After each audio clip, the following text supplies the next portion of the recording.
and welcome back to the Social Work Bubble podcast. I'm your host, Laura. I'm a licensed clinical social worker here in the great state of New York. I'm in the Southern Tier. Sorry, I got distracted by my phone for a second. I am in New York's Southern Tier. I also call this Central New York, but I am a few minutes away from the PA border as well. In the Binghamton area. Woohoo, woohoo. I used to practice out of New York City for so long. That's where I started my career, at least post-grad. And now I'm here. So today, I mentioned in our last podcast episode that there's kind of updates and things going on with the Social Work Compact. And I wanted to follow up. I've done my research. I now have information. I now know sort of what I'm talking about. So I am by no means an expert. I want to just have that disclaimer here. But I've done some digging. I've put some information together, and I'm here to distribute that information for all of the fellow social workers listening. So today we're diving into the Social Work Compact, the Interstate Compact. What basically everything that entails, what exactly that looks like, who made it, why.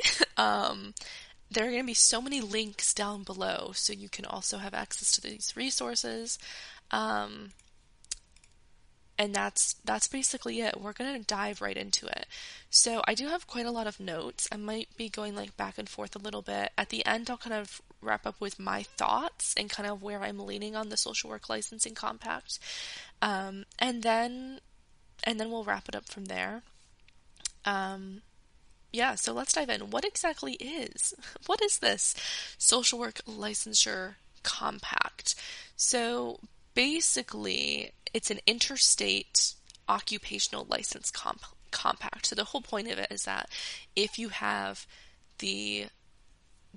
I have so many thoughts. If a state is a part of the compact, and you are a social worker and you apply for that multi-state license, you can practice in any of the states that are also a part of the compact. So let's say I live in New York.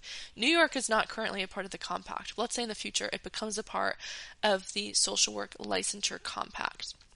It's basically saying, okay, if you are a social worker in New York and you apply for this license, you can then practice in any other state that is a part of this license. So currently, there are about 22 states, I think, that have passed legislation and about 12 more that have introduced it. So that includes places including Kansas, Missouri, South Dakota, Utah, Washington, Kentucky, Virginia, Nebraska, Vermont, Maine, Georgia, Iowa, Alabama, Ohio, Louisiana, Tennessee, Minnesota, Colorado, Louisiana, Arizona, Rhode Island, and New Hampshire. The Northeast up here is not doing a great job, to be honest. I guess Vermont and New Hampshire. Okay. New York has to get on it. Don't even get me started. Okay, there's kind of a big timeline here to think about. So let's talk about the foundational piece. So the Council of State Governments, that's like its own entity, its own organization, partnered with the Department of Defense and with the ASWB, the Association of Social Work Boards, to basically put this all together and to support the development of an interstate compact for social workers. This is basically just another licensing pathway to help social workers practice across multiple states and to reduce any issues with license portability. So this helps if you're a social worker that moves around, if you have clients that move around frequently. I have had to terminate treatment with clients because they move out of state and I'm not licensed in that state. So this will help with a lot of continuity of care. We'll get into the benefits in a minute, but this is not a new concept. There are other professions that also have interstate compact, including the Interstate Medical Licensure Compact, nurses, emergency medical service officials, physical therapists, psychology, interjurisdictional compact, the audiology and speech language pathology interstate compact, occupational therapy compact, the counseling interstate licensure compact. So those are all the ones with active compacts that kind of are very much parallel to the social work world. And basically the whole point is that for at least social workers, it would ease a lot of mobility for licensees. So if you ever feel like you're stuck in your state because that's the only state you're licensed in, and getting licensed in another state is just, it takes a lot of time, it takes money.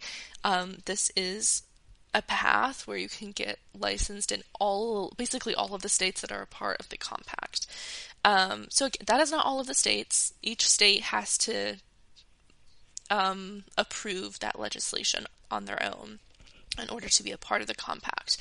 Other pluses for social workers: it expands a lot of employment opportunities into other states. It can allow social workers to continue caring for clients that move out of state or who frequently relocate, which when I lived in New York City and was very close to New Jersey and Pennsylvania and Delaware, that was a huge problem.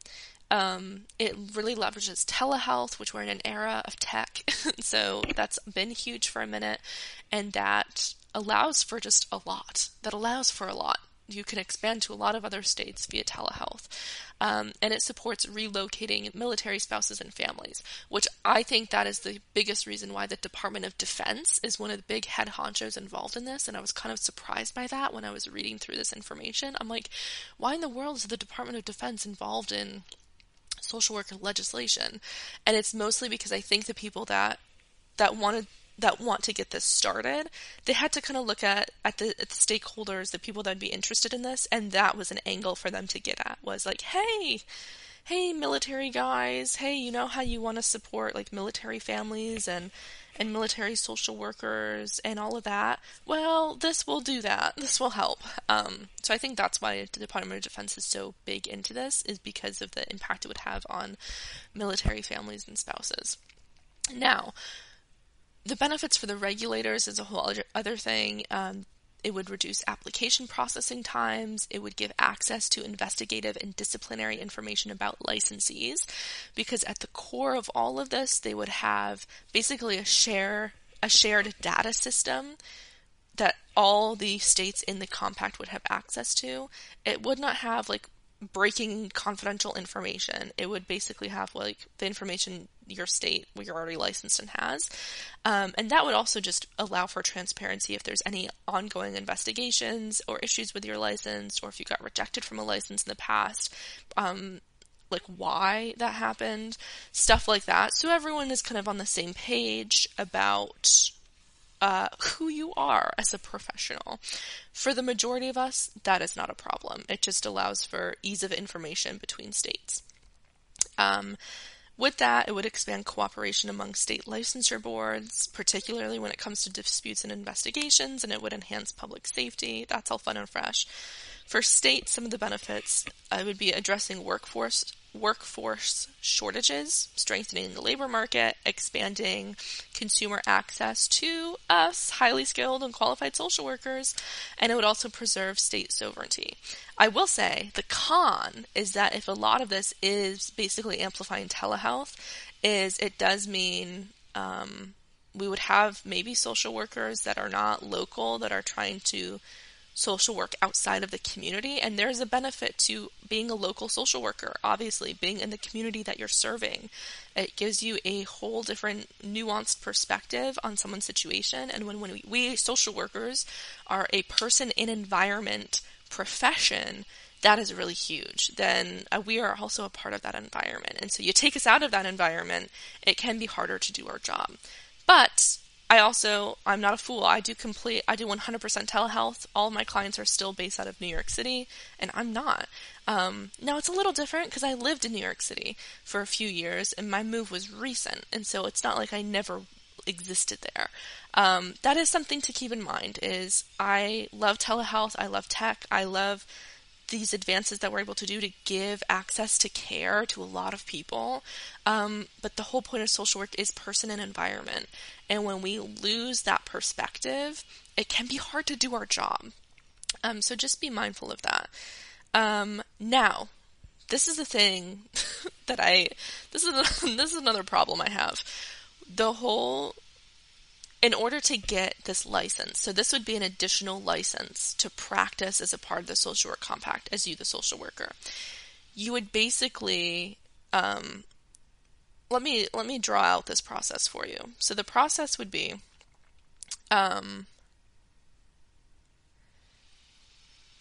let's see, you would be a social worker with an active or eligible for a license in your home state. You then apply for the multi-state license. That's the license that's a part of the compact. Your home state would verify that you're eligible and that you meet the requirements based on the particular license that you're asking for. So that would be either you're a licensed BSW looking for multi-state license, you're a licensed MSW, or you're a licensed clinical social worker.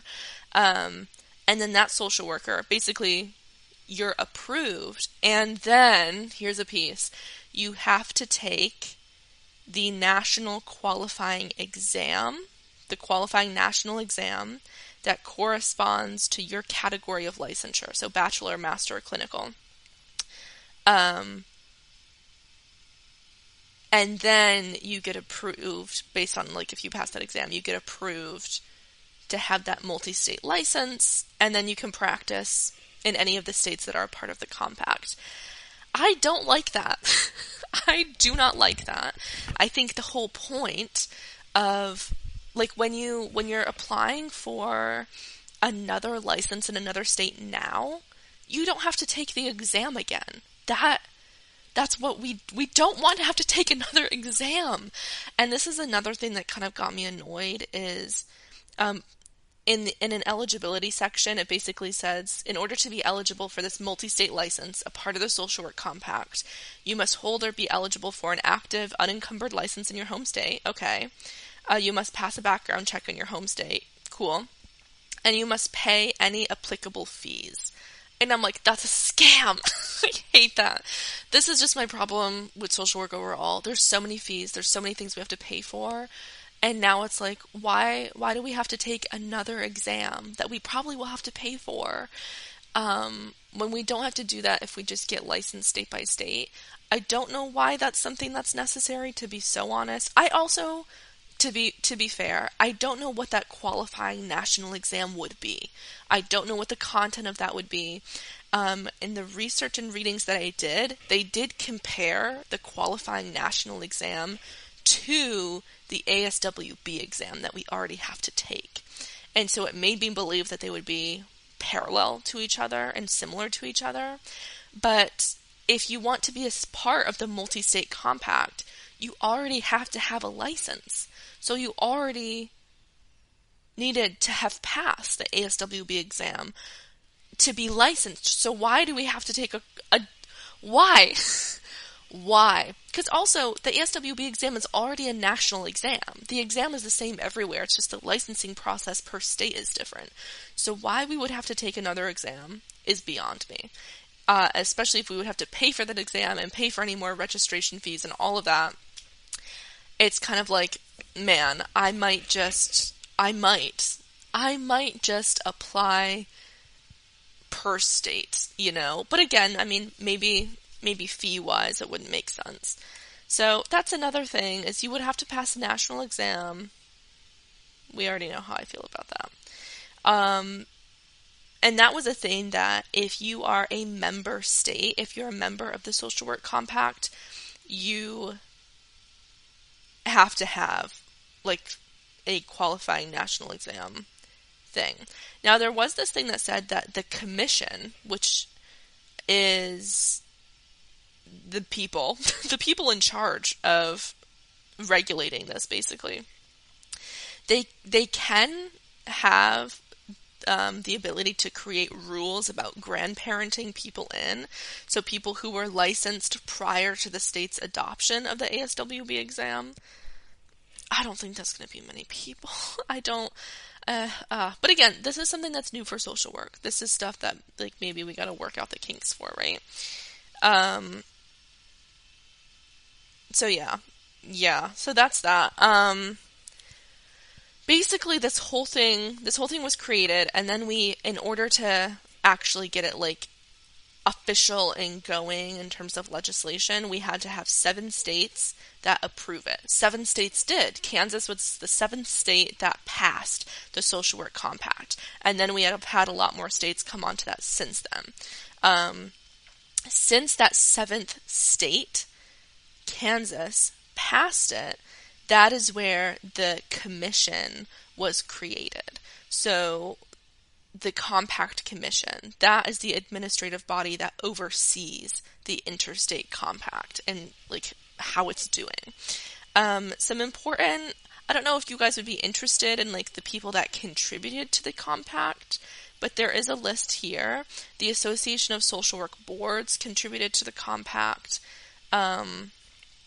The Arizona Board of Behavioral Health Examiners, the Clinical Social Work Association, the Council on Social Work Education, so some of the big head honchos there. We got the ASWB, we got the CSWE, the Idaho Board of Social Work Examiners, the Iowa Board of Social Work, the NSAW Alabama, NSAW Connecticut, NSAW Minnesota, NSAW Oklahoma, the New Hampshire Office of Professional Licensing and Certification, the North Carolina Social Work Certification and Licensure Board, the Oregon Board of Licensed Social Workers, the South Carolina Board of Social Work Examiners, the Tennessee Department of Health, the Texas Behavioral Health Executive Council, the Vermont Social Work Advisory Board, Virginia Boards of Counseling, Psychology, and Social Work. So those are the people that kind of helped contribute to the compact and what it is.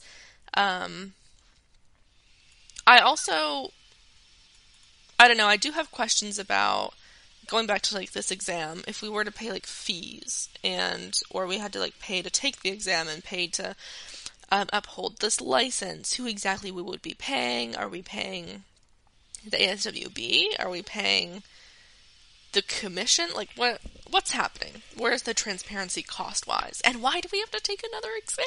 Why? I'm complaining right now. I think at the end of the day I do support the Interstate Compact.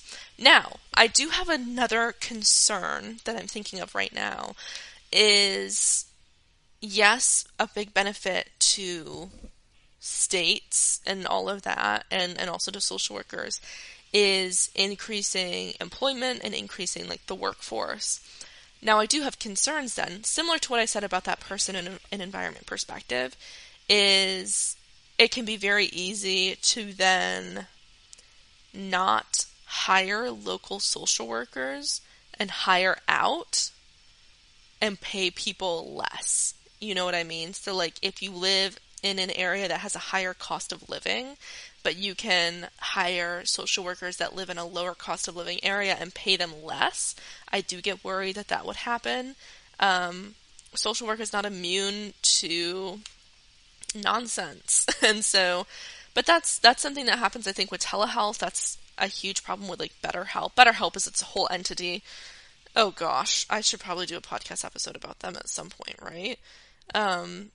But that is one concern, is that, yeah, we say it's going to help with like employment for social workers, but would it just kind of reinforce the issues that are already there, like low pay and high caseloads, and then just employing out to social workers that would take the bare minimum instead of paying people and giving people benefits, that kind of thing. So, again, I'm over here complaining, but we need to nitpick legislation that impacts us directly.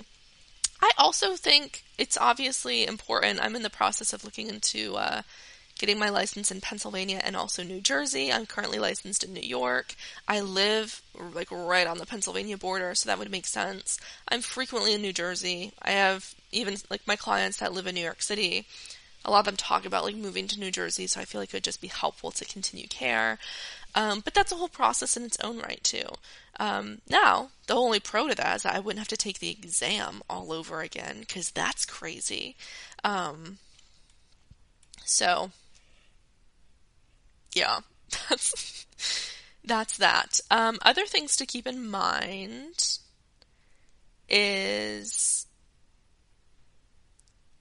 let's see. Yeah, so you're using a shared data system to share information between states. You must abide by each state's laws. So that's another thing that you just want to, let's say you're involved in this social work compact and you are practicing in a state that is outside of your home state. You have to be familiar with each state's particular laws about mental and behavioral health treatment and your like responsibility as a professional, because each state has different laws about like safety concerns if someone is suicidal. And they have to be admitted, like stuff like that. You want to get familiar with that, all of that, all of that good stuff, and that could be a lot to keep track of. But I think also people do that now without the compact. So yeah, you must abide by each state's laws. Oh, this was something that was interesting. If you are subpoenaed or court ordered, the licensing state will pay your service fees, your travel expenses, your mileage, and your other fees if you need to appear in court for whatever reason, right? So I thought that was interesting because that is something where it's like, okay, well, say we're practicing and we have a client, I'm based in New York and I have a client in California and I'm working with them through this multi-state license, but then something happens and I have to appear in court. Like, what? Well, who's paying for that? Not me. Not me. And so the state will presumably do that for you. Yeah, that's basically that. Right now, it looks like the current status. So the compact has been enacted in at least 7 states and is active. So we have the Compact Commission, which is the administrative body to oversee the Interstate Compact. Licenses have not yet been issued. In terms of the implementation phase, it'll take about 12 to 24 months to implement it and issue the licenses for the people that are a part of the compact already in those initial 7 states. What can you do? What can you do? Well, I think before we get into actually that question, I'm going to say my thoughts. I've said quite a few of my thoughts throughout this. I have mixed thoughts on it, but I do think at the end of the day, making licensure easier and more accessible for people is a win. Making treatment and care from qualified licensed social workers is a win. I do like that. There are obviously things that I'm iffy on. I'm iffy on, I'm not even iffy. I don't like the fact that we would have to take another exam and that there would be more fees. Because even the numbers of that aren't entirely clear. I do get iffy about getting used to working with clients that are not in the place that we live in. Getting out of that person and environment lens, I think, can be difficult for really doing effective work, and can take us out of our element, the whole point of social work being person and environment. I also think that it can set social workers up to be taken advantage of, or that would just reinforce low pay, hiring out to just the social workers that will take the bare minimum instead of giving us what we deserve. If there's kind of interstate work and people can just hire out to whoever will take the lowest pay, I don't love that risk. At the end of the day, I think a compact is what we need. I think other professions do it. I think being able to practice in multiple states and not have to do all that extra stuff is really valuable. It frees up my life knowing, I could basically move anywhere if I really wanted to, and it wouldn't really be a problem. I could still practice as I need to, and it professionally wouldn't bring up another barrier. And I think it just helps generally, give access to resources, give access to resources to a lot of people. And I love that. I think that's huge, and I think that's important. At the end of the day, I'm pro-compact, but I do have mixed thoughts about it. But that's the point of advocacy, right? Is usually legislation is not perfect. But our job is to kind of advocate, put our voice in it. This compact is also something that's very new. Even with something that's old, we always can use our voice. But especially when something is like in the works, use your voice. Even talk to, email, call your own like state representatives and senators and everything, and kind of see what's going on there. I also think, my gosh, I think in my last episode or the episode before, I was bashing the NSAW, and I stand by what I said. But what I'm about to say may contradict that just a little bit. The NSAW, as you can see in like some of the people that were involved in creating the compact, does do advocacy work about this. They did have information. A lot of the links that I have below are from the NSAW. And so also like get involved with your NSAW chapter. I'm not saying you have to be a member, but just reach out to them to kind of be like, hey, what are you guys doing with this compact legislation? Are you a part of it? Are you advocating for it? What can we do to get this passed in our state? Because the majority of states are not involved in the compact yet, including New York, which is crazy to me.